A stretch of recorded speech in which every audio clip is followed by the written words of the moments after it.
first in a few videos I'm going to run through some applications of right triangle trigonometry just to show some basic situations or how you would set things up using different units of measurement using like bearings or angles of elevation or depression. So let's go ahead and take a look at example 1 here.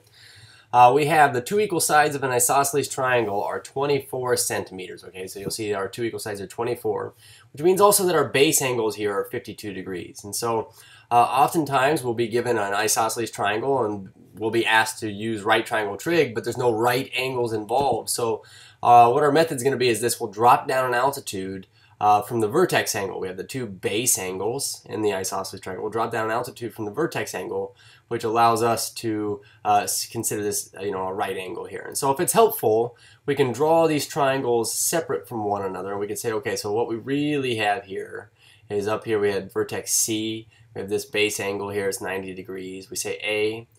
B is clear on the other side, but we do know that this side here is 24. At least we're calling, we're given this information. We're calling these sides X and Y.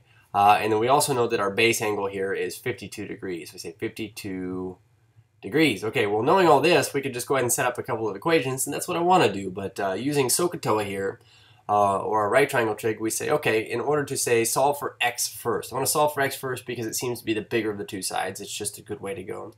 But we could use a trig function that would relate this 52 that we know to the x that we don't know to the 24 that we know. In other words, we're trying to generate an equation here that relates two things we know to one thing we don't know. So we could say the sine of 52 degrees is equal to x over 24. And so in order to solve this equation, pretty simply, we could just go ahead and take both sides times 24. So 24 times sine of 52, that should equal just our x. We say x is 24 times the sine of 52 degrees.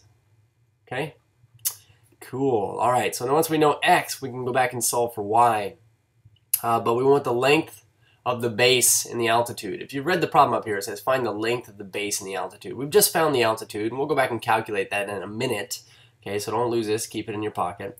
So the length of our altitude. But we want the base. So we're going to solve for y, but what I want everybody to notice is this: y is just half of our base. We just want the full base, and we only have half. So set up our equation here. We're going to use the same 52 degrees, same 52. Maybe switch colors very, very quickly here. And we say, okay, so this 52, this time we'll do adjacent over hypotenuse to relate this 52 here. So we say the cosine, okay, so cosine.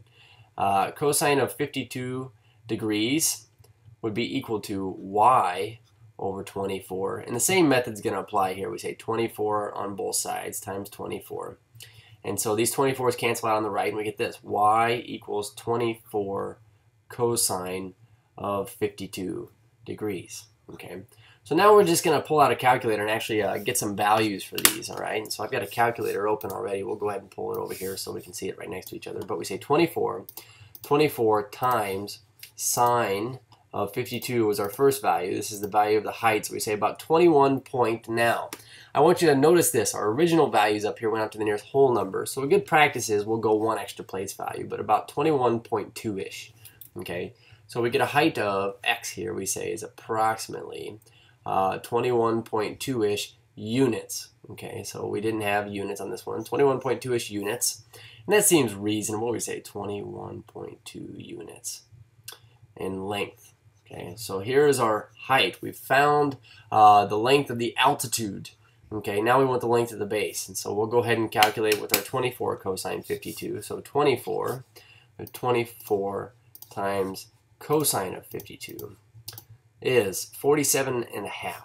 Okay, so let's go ahead and scribble this in here. We say, all right, 47.5 is our y value, ish, 47.5-ish units.